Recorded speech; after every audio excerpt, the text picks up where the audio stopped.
ce qu'on ne te dira jamais sur l'investissement et l'entrepreneuriat. Dans cette vidéo, je vais aborder plusieurs sujets très importants. Et tu verras un peu la face cachée du fait d'entreprendre, investir et surtout de réussir dans ce que tu entreprends. Tu verras des fois que c'est pas si évident que ça, qu'il y a beaucoup de challenges, beaucoup de risques et même beaucoup de dangers auxquels tu vas devoir faire face. Mais laisse-moi te dire qu'il est tout à fait possible de traverser ça et quand même atteindre tes objectifs. Et sans ces obstacles-là, sache qu'il est impossible de réussir. Ça fait partie du processus. Bienvenue sur ma chaîne YouTube, je m'appelle Florent Moncam. J'ai accompagné des milliers de personnes à entreprendre et investir. Nous avons le premier média au Canada francophone qui traite de l'investissement immobilier, du mindset, des finances et également de l'entrepreneuriat.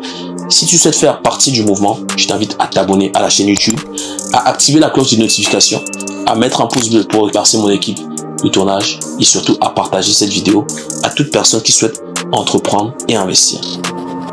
Je ne sais pas à quel moment tu regarderas cette vidéo, mais je vais te parler des 18 mois qui ont précédé le tournage de cette vidéo, notamment de 2024. 2024, ça a été une année extrêmement compliquée pour moi. Également très payante, si je peux dire, à tous les points, c'est-à-dire d'un point de vue financier, d'un point de vue personnel également, car j'ai beaucoup appris. Et la leçon que j'en tire, c'est que c'est face à la difficulté que tu découvres vraiment qui tu es. Et c'est également face à la difficulté que tu arrives à voir jusqu'où tu peux aller en termes de dépassement de soi. C'est risqué, je l'avoue. Et tu verras même dans cette vidéo que j'ai pris énormément de risques. Et je vais également aborder des points très importants qui vont te préparer face à l'adversité, qui vont également te préparer face à des difficultés et face à certains dangers auxquels tu vas faire face, parce que c'est même pas discutable. Ça arrivera, tout ce que je vais t'énumérer dans cette vidéo, ça arrivera tôt ou tard. 2024 a été une année très compliquée, dans le sens où j'avais déjà fait une vidéo par rapport à ça, et je t'invite même également à voir la vidéo sur l'entourage. Comment l'entourage change lorsque tu entreprends et lorsque tu investis. 2024 a été une année très compliquée dans le sens où, j'ai eu plusieurs blocages au niveau de compte bancaire. J'ai eu plusieurs menaces également. J'ai eu plusieurs, je dirais pas poursuites, mais menaces de poursuite. Et j'ai également eu plusieurs vérifications. Et j'ai également eu plusieurs challenges par rapport à mes différents investissements. Mais malgré tout, ça a été une année incroyable. Je veux venir par rapport aux menaces. Sache que lorsque tu vas entreprendre et investir, les menaces vont arriver. Les poursuites peuvent arriver. Et ce sont des choses qui peuvent venir de très près. Donc, il faut que tu te prépares par rapport à ça. C'est-à-dire, le plus tu vas évoluer dans ta carrière d'entrepreneur et d'investisseur, le plus ça va déranger le monde autour de toi. Parce qu'elles vont voir au travers de ton parcours que tu es en train d'accomplir ce que ne sont pas capables d'accomplir. Au début, ces personnes vont t'encourager à te lancer. Au passage, elles se moqueront de toi dans ton dos. Et si tu fais l'honneur, je ne veux pas dire l'erreur, si tu leur fais l'honneur de réussir, ça va en déranger plus d'un. Et sache que parmi ces personnes-là, il y a des personnes très proches de toi aujourd'hui qui ne veulent pas de ton bien et qui vont élaborer des stratégies pour te nuire. Ça peut être de façon directe ou indirecte. Les façons directes, ça va être quoi? Ça va être par exemple de mettre des doutes dans ton esprit en te disant tu vas trop vite, fais attention, non c'est pas fait pour ci, c'est pas fait pour ça, pourquoi tu vas aller aussi vite, etc. Ça c'est des personnes qu'il faut mettre de côté. Parce que quelqu'un qui veut tout ton bien ne te dira jamais de ralentir quand il te voit en train de monter. Donc ça c'est des attaques des fois qui peuvent, ça peut être soft, mais ça peut également nuire à ta façon de penser et te dérouter de l'atteinte de tes objectifs. Tu vas également avoir des attaques plus sournoises. Donc des personnes qui vont passer par derrière en lançant des rumeurs, en disant que peut-être tu as volé de l'argent, peut-être que tu as fraudé, peut-être que tu as vendu un membre de ta famille pour t'en sortir parce qu'on ne comprend pas comment tu as fait pour acheter 2, 3, 4 immeubles ou pour lancer un business, etc., etc. Il va également avoir des personnes qui vont monter des coups contre toi, qui vont peut-être aller raconter des histoires qui vont ou te dénoncer ou dire des choses qui ne sont pas vraies et qui vont venir te causer des problèmes. Et c'est exactement ce qui m'est arrivé de par ces 2 dernières années. Et la bonne nouvelle, c'est quoi? C'est que ça te permet de voir qui est qui, ça te permet de filtrer, ça te permet également de tester à quel point tu peux être inébranlable, à quel point tu peux être solide. C'est-à-dire, c'est que tu vas passer en mode défense. Tu vas trouver des solutions pour te protéger. Et le fait que ces attaques vont arriver, vont te permettre de mettre des garde-fous. Il y en a que je veux même déjà te donner pour te préparer. Quand tu parles affaire avec des personnes autour de toi, tu peux signer des contrats de non-divulgation.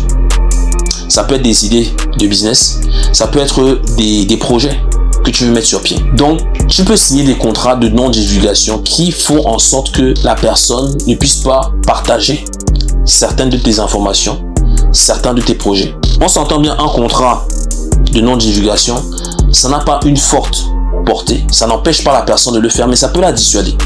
Parce que lorsque tu vas signer cette entente avec une personne, elle va comprendre que tu n'es pas là pour blaguer. Et que les informations qu'elle te partage, il faut faire attention. Parce que tu as passé du temps. Ça serait trop facile pour cette personne de venir récupérer ton travail, de l'exploiter et de pouvoir dire que voilà ce que moi j'ai fait alors qu'elle n'avait même pas l'idée à la base. Il va également falloir que tu te protèges de par des avocats. Moi j'ai mon mentor dont j'ai le trophée derrière, Dan Locke.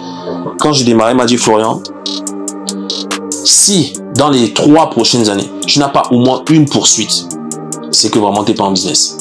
Et j'en discutais avec un de mes bons amis, Charles-Edouard, qui m'avait dit ça, qui lui il aime dire, c'est que si tu te fais pas poursuivre, c'est que là tu fais vraiment, c'est que tu fais pas des affaires. Clairement. Tu vas te faire attaquer, tu vas te faire menacer, tu vas te faire poursuivre. C'est la raison pour laquelle tu dois te protéger de par des avocats, de par plusieurs avocats. Et pas n'importe quel type d'avocat. Il te faut des avocats qui sont durs, c'est-à-dire qui vont à l'attaque. Tu vois ce que je veux dire? Donc, il te faut des avocats qui vont te protéger. Comme ça, demain, si tu as quelconque situation, que de commencer à stresser, paniquer, partir dans tous les sens, tu lui transfères le dossier.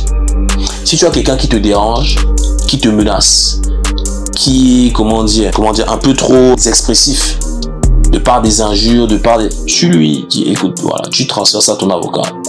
L'avocat va prendre le relais en disant, bon, maintenant c'est moi l'interlocuteur, monsieur, madame, quel est votre problème? Est-ce que vous savez que ce que vous êtes en train de faire peut engendrer telle conséquence? Toi, ça te permet de te concentrer sur ce dans quoi tu es bon et de laisser le bruit passer et laisser gérer ça par d'autres personnes. Donc, il faut également que tu te protèges. Ok. Arrivé à un certain niveau, il va falloir également que tu te protèges d'un point de vue physique. Je parle notamment de personnes qui sont en ligne. Quand tu es en ligne, un peu comme moi, c'est sûr que moi, par exemple, je ne peux pas sortir, je peux pas me balader n'importe où, n'importe comment.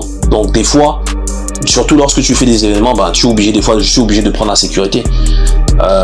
Pour mon bien et pour le bien également de mes proches. Donc, après ça dépend des niveaux, mais quand tu commences, même de manière générale, quand tu commences à avoir un certain succès financier, il faut que tu te protèges physiquement, légalement également. Donc ça va te demander des fois de prendre la sécurité, ça va te demander des fois d'avoir même des contacts au niveau de certaines autorités pour te protéger. Ça, c'est très important. 2024 également a été une année très challengeante de par les projets que j'ai eu à mener. Tu sais, ce que je te dis là, ça ne vaut pas pour tout le monde, mais il faut que tu puisses également te tester. Déjà, les choses que je t'ai partagées là peuvent te tester, mais également te tester en termes de challenge et de prendre des risques. Cette même année où j'ai eu bon nombre de problèmes, je me suis lancé dans des projets qui ont failli me dépasser. Ok, c'est-à-dire que je me suis dit, ok, d'habitude, peut-être, je me dis, ok, je vais prendre 2-3 projets immobiliers. Et comme l'année précédente, j'avais une bonne année, je me suis dit, ok, de par mes activités, j'ai la capacité de prendre 2 fois plus de projets. Donc, je me suis mis un peu dos au mur en me mettant un peu à risque, en me disant, ok, il faut que je trouve le moyen de supporter 6 projets au lieu de 3, par exemple. Et en fait, ce qui s'est passé, et ça c'est très important ce que je te dis, du peu que tu sois un peu bousculé dans ta lancée, ça peut être du coup de par des pressions externes, tu vois, ça va jouer également sur ta façon de réfléchir, sur ta façon de penser, et ça va te mener à ne pas mettre en place ces actions pouvant t'amener à l'atteinte de ces objectifs-là. Ça fait que par exemple, j'ai signé 6 projets immobiliers, mais de par les blocages de compte, de par les vérifications et de par du coup les menaces que j'ai eues, moi ça m'a un peu bousculé psychologiquement. Ça fait que j'ai été moins efficace dans la prise de décision et dans les actions à mener pour atteindre les objectifs me permettant de supporter 6 projets. Mais j'étais tout de même engagé sur 6 projets. Donc ça fait que j'ai signé 6 projets, mais je n'avais la capacité financière que d'honorer 3 projets. Ça m'a demandé une introspection, une remise en question et des fois des moments de doute qui m'ont mené à prendre des décisions radicales, des décisions importantes. Des fois se séparer de certaines personnes, des fois prendre des risques où c'est du qui tout double. Par exemple, c'est soit je perds tout, soit je traverse cette période-là. Long story short, finalement, j'ai pu supporter 9 projets au lieu de 3 dont j'avais la capacité. Tout ça pour te dire quoi? C'est que des fois, si tu te mets dos au mur, si tu gères la prise de risque, également les attaques, la pression et l'adversité, ça fait un bon mélange. Parce que tu es face à une situation où c'est toi avec toi en fait. C'est pas ta conjointe ou ton conjoint qui va te... Oui, tu vas peut-être aller demander du confort, etc. Mais c'est pas eux qui vont prendre les décisions à ta place. C'est pas ta famille. C'est pas tes proches. Parce que ces deux personnes, que ce soit ta famille ou tes proches, ils vont te dire que mais c'est qui t'a envoyé? Pourquoi tu as fait ça? C'est pas tes partenaires. Parce qu'ils vont pas comprendre peut-être le fait que tu souhaites évoluer. Et parmi tes partenaires, tu peux également en avoir qui vont ne pas nécessairement voir ça d'un bon oeil. Ce ne sont pas tes clients. Ce ne sont pas les... Tu vois, personne ne va t'aider, mis à part toi. Donc moi, j'ai eu à me recueillir seul dans mon bureau et à m'asseoir comme ça pendant des heures en réfléchissant, en me disant, bon, qu'est-ce que je fais? Là, je suis dos au mur. Là, j'ai telle personne qui me veut du mal. J'ai le compte bloqué, je n'ai plus de liquidité. Comment je fais? Et c'est des fois là que tu trouves qui tu es vraiment et que tu arrives à développer une certaine façon de penser et que finalement, tu arrives à prendre des décisions qui vont te mener à faire des actions, te menant aux solutions et aux résultats. Et ça demande une certaine introspection, remise en question, du calme, du questionnement. Tout part de la tête. 2024, ça a été une année dure, mais également une année formidable. On a accompagné des centaines de personnes. J'ai doublé en termes de résultats, en termes de volume d'affaires. On a augmenté le parc immobilier. Mais tu vois, si je n'avais pas subi tout ce que j'ai eu à subir de par les 18 derniers mois, je n'aurais jamais dépassé, voire même éclaté les objectifs que je m'étais fixés. Tant d'un point de vue, en fait, ça m'a permis d'évoluer à 3 niveaux. En termes de mindset, en termes même de santé, parce que je me suis dit, ok, c'est pas en prenant un verre de vin de temps en temps que je vais avoir l'esprit clair. Donc, j'ai pu couper l'alcool pendant des mois de cette manière-ci, avoir une certaine discipline au niveau du sport et finalement avoir de très beaux résultats financiers qui ont un impact sur ma vie, qui ont un impact sur la vie de mes proches et qui ont un impact même sur la communauté de manière générale. Tu vois ce que je veux dire? Donc, c'est pour dire que tout ça peut partir de toi dans la mesure où tu es préparé. Parce que tôt ou tard, les problèmes vont arriver. Donc, il faut que tu te protèges. Dans la prochaine vidéo, je vais t'expliquer comment bien structurer ton activité immobilière, ton activité entrepreneuriale. Pour que si jamais demain, tu te fasses attaquer ou que tu aies certains problèmes, que tu aies toujours un plan Z. Pour pas dire un plan B, il faut toujours avoir un plan Z dans ton tiroir. Je te remercie pour avoir écouté cette vidéo. Si tu souhaites nous rejoindre, tu as le lien juste en dessous pour notre prochain événement. Et en attendant, on se retrouve de l'autre côté. Ciao.